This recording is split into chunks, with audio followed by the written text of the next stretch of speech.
Hey guys, True Grit Scott. I'm working on a couple 460 builds and I'm getting frustrated. I want to show you why. If you guys know me from, I don't know, posting on the boards, talking about chainsaws, whatever, you know that I've always been someone who favors the 440 clones over the 460 clones. Built a couple 460s. They're good saws. They run real good after you work through problems. The most problematic saw I've ever done was a 460, and to be honest with you, if that was the first saw I ever did with clones, I probably would have never done another one because there were so many problems with that kit that it was outstanding how many problems there were in a kit. Like if you tried to package every problem you've ever heard of from a clone saw into one kit, that was the kit. Anyhow, moving on from that, it's been a while since I've did them, and I do a lot of 44s, so I got back to some 66s, and I'm having a few issues.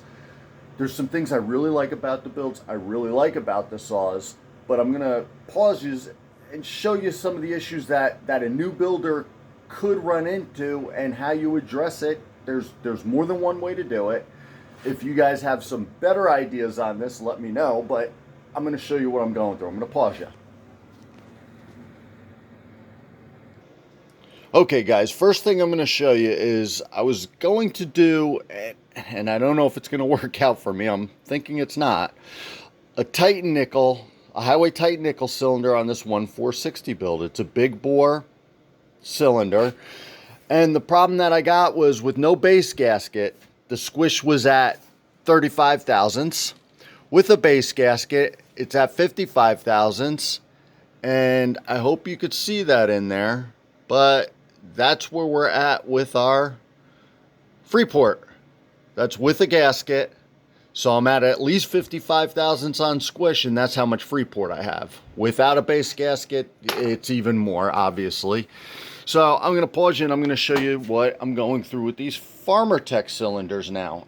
And I've done some cleaning on them, and I wish I took some more video of them before. I have another video where I did, but let me pause you, get you up on the tripod of death here, and see what we could show you.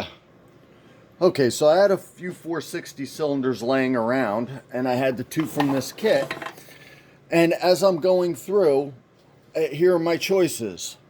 I have the one with the void in the base that, I guess I could fix that with epoxy, but this one had, better transfers, better upper transfers before I did anything. But if you look, I'm not saying they're good upper transfers. I'm just saying they're a little bit better than some of the other ones. Because the other cylinder that I'm working on, because it doesn't have the void in the casting, the transfers were only halfway cut open, and it looked like the Nikasil plating was, covering it and some aluminum. So I started grinding out on it, but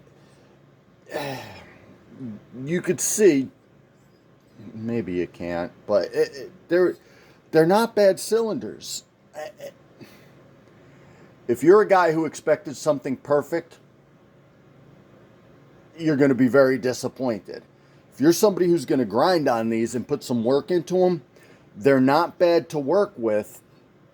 You chuck out the cylinder with the void in it, maybe epoxy the bottom, and you start grinding on it. Here's one that I started working on.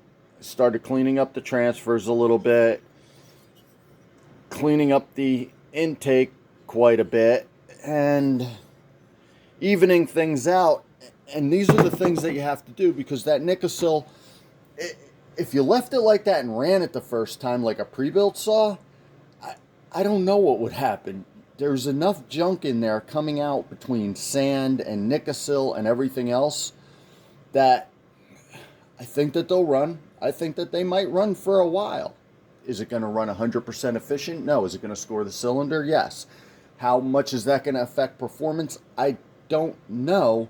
And with how much all of these varied in how closed off these ports were and how much junk was in them, I don't know what to say. If you're a guy who grinds, it's not really a problem. You take it, you do the work, you clean them up, and you run them. So we'll see what these turn into. But now I'm having a problem with a hyway titanikel cylinder. I'm having a problem with not a problem with the farmertec cylinders. I just have more work to put into them, when a lot of times those highways titanickels, you could throw them on as is and have a good saw. That one's not going to work. I have great luck with the 660 titanickels. I've had good luck with the 44 titanickels. This 460 one, it's a different story, and I don't know if I got a bad one here. I don't have any other ones on site to compare it to, so I'm a little bit stuck just because I don't do a lot of 460s. I don't keep the 460 stuff in stock. We'll see how these turn out. Maybe we'll go forward with 460s once we resolve all of our little problems. Maybe we'll just go back to 44s, because to be honest with you, those 44s rip damn good. Anyhow, True Grit Scott venting some frustration. Maybe this video will get posted. Maybe it's not worth posting. Anyhow, True Grit Scott, thanks for watching.